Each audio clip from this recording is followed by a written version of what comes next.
Assalamualaikum warahmatullahi wabarakatuh. Bismillah walhamdulillah wassalatu wassalamu ala rasulillah amma ba'd. Allahumma 'allimna ma yanfa'una wanfa'na bima 'allamtana wa zidna ilma. Allahumma inna nas'aluka ilman nafi'an wa rizqan thayyiban wa 'amalan mutaqabbala. Jamaah Masjid Al-Hidayah rahimakumullah. Semoga Allah Subhanahu wa ta'ala senantiasa merahmati kita semua. Di antara nikmat dari Allah Subhanahu wa ta'ala yang diberikan kepada kita setelah nikmat iman dan Islam adalah kita bisa mengikuti petunjuk Nabi Muhammad SAW dalam seluruh aktivitas kita, dalam setiap amalan ibadah kita. Maka prinsip yang menjadi kita dalam beribadah harus terpenuhi dua unsur. Ini prinsip dasar. Yang pertama, ibadah itu harus ikhlas karena Allah Subhanahu wa ta'ala. Allah tidak akan pernah menerima ibadah seseorang jika tanpa ada ikhlas di dalamnya. Ikhlas itu seperti apa? Memurnikan ibadah tujuan hanya untuk Allah Subhanahu wa ta'ala. Sebagaimana firman Allah Subhanahu wa ta'ala, "Wa ma khalaqtul jinna wal insa illa liya'budun." Tujuan utama adalah beribadah kepada Allah Subhanahu wa ta'ala. Maka seluruh amal ibadah kita yang kita lakukan sehari-hari, ketika kita niatkan ibadah, maka akan menjadi nilai ibadah di sisi Allah Subhanahu wa ta'ala. Hatta walaupun itu amalan urusan dunia, walaupun hanya urusan dunia. Ke pasar, ketika diniatkan sebagai ibadah untuk mencari nafkah, agar tidak meminta-minta kepada orang, agar tidak mencuri, maka kita mencari nafkah ke pasar, berdagang, itu ibadah. Kita makan bisa menjadi rangkaian bagian dari ibadah. Ketika tujuan kita makan adalah untuk mendapatkan kekuatan, dengan kekuatan tersebut kita bisa ibadah dengan maksimal. Yang kedua, itu harus ittiba. Ittiba itu sesuai dengan sunnah Nabi SAW dalam kehidupan kita sehari-hari. Pertanyaannya, boleh nggak kita beramal, berdoa atau apapun ya, secara umum tidak sesuai dengan sunnah Nabi SAW? Boleh secara umum. Secara khusus, ketika kita ingin sesuai dengan sunnah Nabi SAW, maka carilah ya amalan-amalan yang sesuai dengan sunnah Nabi SAW dalam kehidupan kita sehari-hari. Ya. Pekan lalu, contohnya doa ketika mau makan, doa ketika setelah makan, ya, doa ketika masuk masjid, keluar masjid, ya. Doa-doa seperti itu boleh dibaca, bahkan sesuai dengan sunnah Nabi SAW. Kalau misalnya ada doa, ya, tidak sesuai dengan sunnah Nabi SAW, kemudian diamalkan, boleh nggak? Boleh. Misalnya apa? Allahumma barik lana fima razaqtana wa qina adzabannar. Boleh, nggak ada masalah. Ya. Namun jangan disandarkan kepada Nabi SAW. Doa secara umum itu boleh. Isinya bagus. Allahumma barik lana, ya Allah berkahilah kami. Fima razaqtana, apa yang kau rezekikan kepada kami. Wa qina adzabannar, kami berlindung dari api neraka. Bagus nggak? Bagus sekali. Boleh berdoa seperti itu, boleh secara umum. Ya. Tapi doa seperti ini jangan disandarkan kepada Nabi. Ya. Selain doa ini boleh nggak? Boleh. Misalnya, ya Allah, semoga apa yang saya makan ini Kau berikan berkah. Boleh nggak doa seperti itu? Boleh.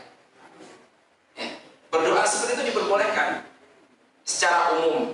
Kalau misalnya kita nggak bisa, nggak hafal, ya, tahapan berikutnya, wah, saya kayaknya doanya ini perlu ada pembaharuan lagi. Caranya supaya ada pembaharuan gimana? Doanya supaya ada yang lebih baru lagi. Caranya ngaji. Kalau ngaji tahu nanti, oh, ternyata doanya ada yang lain toh. Ya, sebagaimana bacaan sholat kita. Kita mengetahui bacaan sholat apa? Dari awal, ya, masyhur di tengah kalangan kaum muslimin, Allahu akbar kabira walhamdulillahi katsira wa subhanallahi bukratan wa asila, dan seterusnya. Allahumma ba'id baini wa baina khataayaya kama ba'adta bainal masyriqi wal maghrib, dan seterusnya. Hadisnya sahih semuanya. Contohnya ada. Wah, kayaknya saya perlu yang baru lagi. Ada nggak? Ada, Bapak Ibu. Doa iftitah yang diajarkan Rasulullah SAW macamnya banyak. Ya, macamnya banyak. Ada kurang lebih sekitar 12 variasi bacaan doa iftitah atau istiftah sebelum memulai bacaan Al-Fatihah. Ada dengan bacaan Subhanakallahumma wa bihamdika wa tabarakasmuka wa ta'ala jaddu rabbika wa la ilaha ghairuka. Ini sunnah, hadisnya sahih. Atau bacaan Alhamdulillahi hamdan katsiran thayyiban mubarakan fi. Ini hadisnya sahih. Ada 12 variasi bacaan doa iftitah. Ada pembaharuan nih ya, supaya pelan-pelan semakin belajar semakin baik. Kita harus dibiasakan dalam dua hal supaya hidup kita tenang, enak, damai, santoso. Apa dua hal ini? Harus dibiasakan dalam dua hal. Nama Bapak Ibu?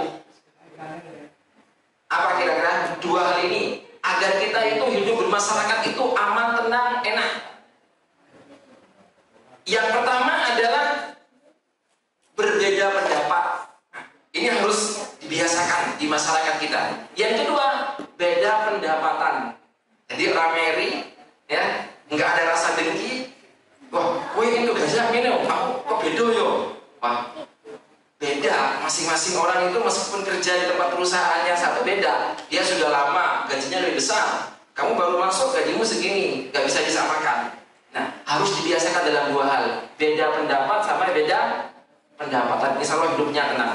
Dalam satu rumah kira-kira itu kesukaannya sama nggak? Beda. Yang satu sukanya nasi goreng, yang satu nasi goreng nggak pedes. Nah, satunya suka apa? Geduk. Nah, satunya suka nasi jagung. Beda-beda. Kalau misalnya berbeda seperti ini, dibiasakan berbeda pendapat. Ya. Yang payah ibunya masak geduk, masak nasi goreng, nasi jagung. Ya. Selama ini bisa dimakan, selama tidak membahayakan pada dirinya, maka silahkan lakukan, silahkan dimakan. Dalam ibadah juga sama. Dalam amalan kita sehari-hari, ketika Allah melalui lisan Rasulullah SAW memberikan variasi bacaan-bacaan, memberikan variasi dalam bentuk amalan-amalan tertentu, maka silahkan kerjakan. Karena itu bagian dari menghidupkan sunnah Nabi SAW.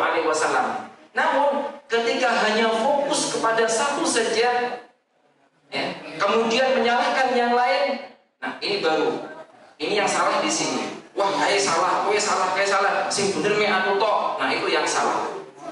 Makanya kalau misalnya ngapunten, ada yang ceramah di sini dimanapun jenengan ngaji, kalau ada ustadz, kiai, guru kita semuanya tanyakan, ngapunten mas, wonten hadisnya wonten ji? Oh wonten. Dan kita pelan ji, nah, pelan-pelan belajar sedikit, insya Allah akan Allah bukakan pintu tadi. Ya, itu. Kalau misalnya yang jadi salah itu gini, ya, saya berdoa misalnya doa masuk masjid. Rasulullah SAW bersabda, barang siapa baca doa ini akan dimasukkan ke surganya Allah Subhanahu Wa Taala. Misalnya doanya adalah Bismikallahumma ahya wa bismika amut. Doa masuk masjid. Secara umum doa ini boleh nggak? Boleh.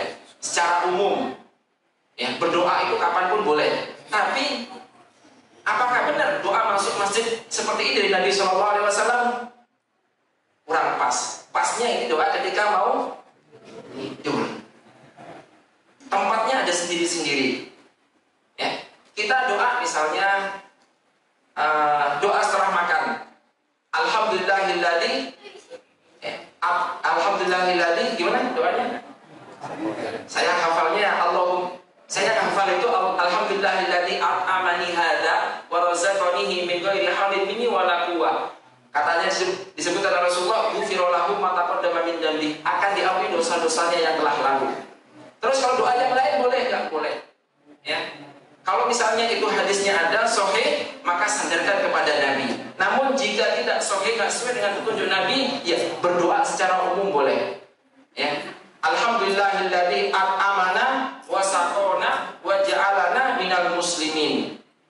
Ya, tempo lalu saya sampaikan ya, hadis seperti ini boleh dibaca ya, tapi jangan disandarkan kepada Nabi. Alasannya gimana? Karena penulis kitab Riyadhus Shalihin, penulis kitab ya, kitab Riyadhus Shalihin yang dibaca di beberapa pondok pesantren ya, beliau mengatakan ini hadisnya lemah. Seperti itu. Nah, ini kalau nggak ngaji nggak tahu. Ya, karena cuma tahunya itu saja. Ya, seperti itu. Saya pernah salah satu siswa, ya, salah satu siswa itu sekolah kelas 5 di Sunan Pandangaran, Pondok Pesantren Sunan Pandangaran. Ya, ketika dia nyodorkan buku bacaan itu, ya, Mas, jenengan doanya ini, izin Pak, wah Masya Allah. Di Pandangaran, buku yang saya terima ketika dia minta ajarin bahasa Arab. Ustaz, anak saya ajarin bahasa Arab karena besok mau ujian. Ada doanya itu disebutkan 2. Pertama, doa Alhamdulillahilladzi at'amana wa saqana wa ja'alna minal muslimin. Doa yang kedua, Alhamdulillahilladzi at'amani hada wa razaqanihi min ghairi haulin minni wala quwwah. Sudah ada perkembangan terus bertambah, ilmu terus bertambah. Enggak jumut sampai di situ saja. Maka teruslah belajar dan jangan pernah berhenti. Sebagai penutup, saya akan kasih satu doa. Yang doa ini, ya, dari Umar bin Khattab radhiyallahu anhu. Rasulullah SAW bersabda, barang siapa yang membaca doa ini doa yang seharusnya dibaca oleh ibu-ibu, bapak-bapak yang sering ke pasar. Doa masuk pasar Renjondani, pasar Pakem, pasar Golan. Tidak hanya itu saja, doa masuk ke toko kelontongan, toko sembako, masuk ke toko tangga, masuk ke rumah makan Padang, masuk ke warung Borjo, Alfamart, Indomaret, Indogrosir, Superindo, ya, Lotemat. Mas, kok apa jenengan dia sering belanja? Ya, barang siapa yang baca doa ini, kata Rasulullah SAW, akan dihapuskan baginya 1 juta keburukan. Jadi, yang baca doa masuk pasar akan diberikan kepadanya 1 juta kebaikan dan akan diangkat derajatnya 1 juta derajat. Ini kalau mereka yang kalau belajar nggak tahu. Ya, semoga majelis yang singkat ini bisa jenengan amalkan. Apa doanya? Jadi serius, jadi kok pura-pura nggak hafal. Oke, baik, diikutin.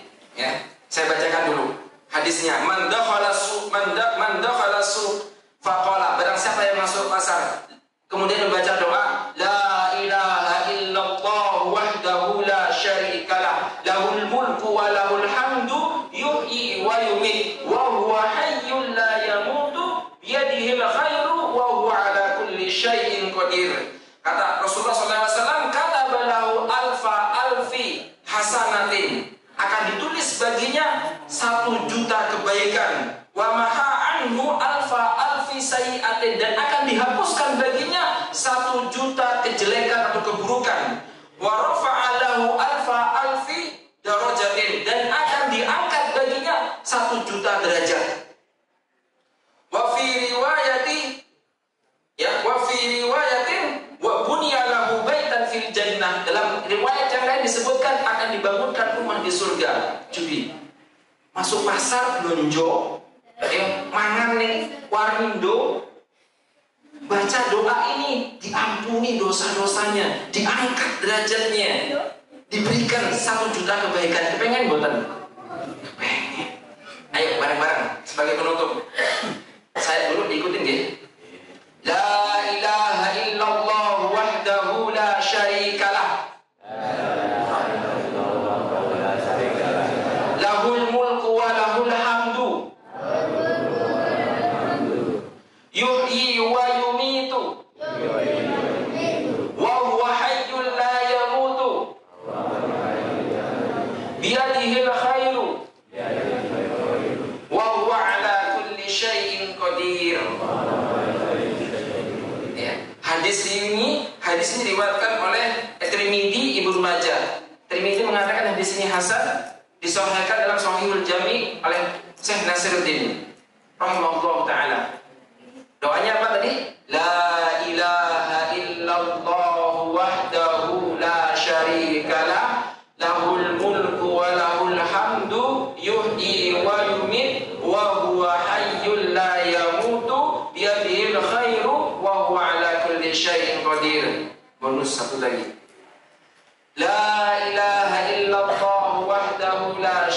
syarikalah lahul mulku wa lahul hamdu yuhyi wa yumiit wa huwa hayyun la yamutu biyadihil khairu wa huwa ala kulli syai'in qadir.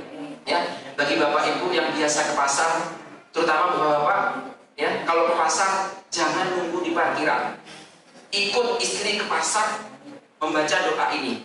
Kalau jenengan nunggu di parkiran nggak dapat pahala ini. Tapi kalau jenengan masuk ke dalam, ngangkat keranjang punya istrinya, ngangkat keranjang itu sudah sedekah. Ngangkat keranjang itu sudah sedekah. Apalagi ditambah dengan membaca doa ini, berlipat-lipat. Dengan kelipatan, Masya Allah, banyak sekali. Amalannya ringan, gratis, rasa bayar, tapi di sisi Allah Subhanahu wa Ta'ala pahalanya melimpah. Demikian yang bisa saya sampaikan, kurang lebihnya mohon maaf. Nanti kalau misalnya mau ada diskusi, kemudian ngobrol-ngobrol berkaitan masalah doa-doa, ya nanti bisa nanti. Oke, semoga dimudahkan. Wassalamualaikum warahmatullahi wabarakatuh. Assalamualaikum warahmatullahi wabarakatuh.